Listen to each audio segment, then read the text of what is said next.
I want to speak directly to that corner of the black community that seemingly always gets mad when black people get criticized rightfully for stupid things that they do, because y'all were a little bit weird this week threatening Keith Lee with violence, all because he made some nice little critiques about a few restaurants in Atlanta. He went all across that city, had some nice interactions, had some positive reviews, but y'all got really mad at two specific spots, which based on their rules, their response, and the general public agreeing with Keith Lee, y'all don't really have nice thoughts outside of actually criticizing people who deserve to be criticized. And you are a weird section of people because you always like to talk about fighting for the black people. You want to fight for the people, yet when your people do wrong, you always making excuses for them. I reference this guy from a few videos ago who beat the ever-loving hell out of his teacher over a Nintendo Switch, and you got all these people coming out the woodwork saying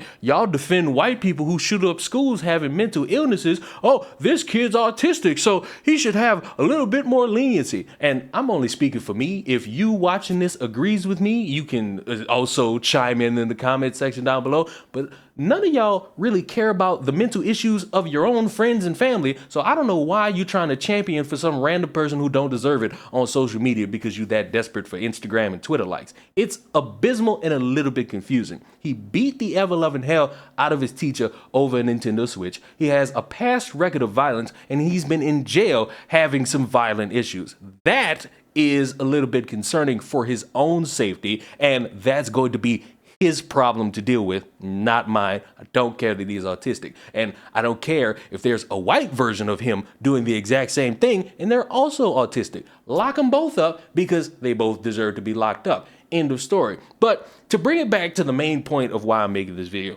I have a unique problem with many of you who are all about the community, but you don't want to address a few problems in the community. And we could sit there and name them, all the representation in media and rap and movies and TV shows, blah, blah, blah, blah. But I'm more so focused on this collective mindset of we gotta help our communities, we gotta chip in, we gotta have faces representing change in the community. And these faces are doing a disservice and you seemingly ignore it. You don't address it. You don't bring it up. Yes, there are some individuals who do, and for some reason you look at them and call them anti-black. You want to say that they want to see black people suffer. You think that they want to see black people in chains under the white man's boot. You bring up all these excuses, but you never want to talk about the people who are parading around dead bodies and trying to make you care and try to make you spend money for their luxury. We've talked about Patrisse Cullors. We've talked about her entire organization of Black Lives Matter and how much they really don't matter unless you're somebody who dies at the hands of a white person or a white cop, which means you have to meet a certain criteria for your Black Lives to Matter. I'm more so focused on this woman I talked about a month ago, maybe a couple weeks ago, who admitted in court that she was frauding people. She was taking their money and using it for her own lifestyle. It comes out that she was lying to a bunch of people, trying to say that all this money was going to go to a youth group, this influential group of black boys and girls who are going to grow up seeing things on social media, seeing things online, and become impressed by that and want to copy that and may fall victim to doing something stupid like the dumbass who's going around punching people and getting arrested for it and is now facing jail time because, oh, by the way, in case nobody knew, he had a gun on him and apparently he was trying to rob people. So when we play this game of having fun and being cute and being about the community, when are we going to address the individuals finally that are taking money and using it for themselves, and they're promoting this great idea of we're going to fix all these issues in the community. We're going to pitch in money here. We're going to put it towards the schools. We're going to put it towards the roads. We're going to put it towards more activities so that these kids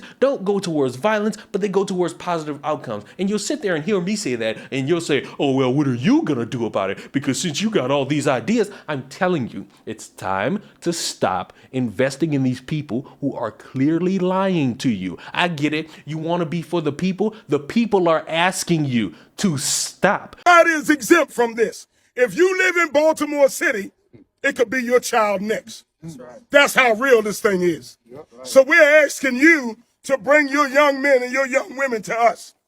Playtime is over. Fathers in prison. Yep.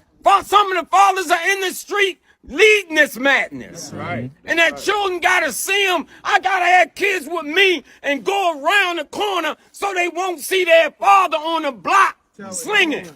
Don't be part of the problem by being silent. Being silent and on the sideline right now is part of the problem. All us gotta hold each other accountable. That's right. All these mothers know that kids carry guns. All the grandfathers, mothers, uncles, cousins know they carry guns. I hold all y'all accountable. Black lives only matter when somebody else is killing us. Because they're not interested in your Twitter logic where you say everything's white supremacy. They're interested in the people right in front of their face lying to them and taking the money and seemingly rinse and repeating this process, because it's getting to be the point where you're seeing all these people want to parade around a narrative and it don't stick, and then they move on to the next thing, trying to hope that that next thing sticks, and when it doesn't, move on to the next thing. And then when they finally get that one thing that sticks, they're gonna punch it for a while, and then they're gonna milk it, and then they're gonna have the ultimate ride of a lifetime, knowing that they're preying on not just delusional people like you, but the delusional white people who constantly wake up and think that they're a problem because you told them that they're a problem, and nothing that they do is gonna help them. You have to address this, because everybody else is on board with all these scams, with all these nice organizations, with all these people who don't care about the black community. They care about themselves. You got people cheering scam and saying it's perfectly fine because, well, the white people scam all the time, so it's perfectly fine. Nothing gets solved, and it hurts your community. I'm recording this on November 2nd, and I know at the end of the year, y'all gonna start talking about new year, new me, and you're gonna be the same dumbass that you've always been. But at least, if you're gonna change something, change your mindset with all these people on the internet that wanna save everybody. Some of them are not trustworthy, some of them are evil, some of them wanna take money from you, and they do it successfully because they prey upon your emotions, they prey upon what they know you care about, and then they take your money, they take your engagement, and they do nothing with it. And some people get away with it. We're lucky that this one dumbass got caught, admitted to it, and is now facing the punishment of her actions of being somebody who's taking money from the youth for her own luxury. She looks like a random plastic bag that got a whole bunch of black paint in it. It's not desirable. It's not something that's going to save the black community. Robbing an Apple store is not going to bring back any dead person that you want to care about on any given occasion that you feel is necessary, that you want to now suddenly be a hero to black people. None of it. Find something new, find something productive, find something better, and maybe, just maybe, you'll have more of your opposition on your side. Because right now, for the past few years, your opposition has been correct. You want to call them racist, you want to call them white supremacists, you want to say I'm a bootlegger, you want to say I'm catering towards white people, but guess what?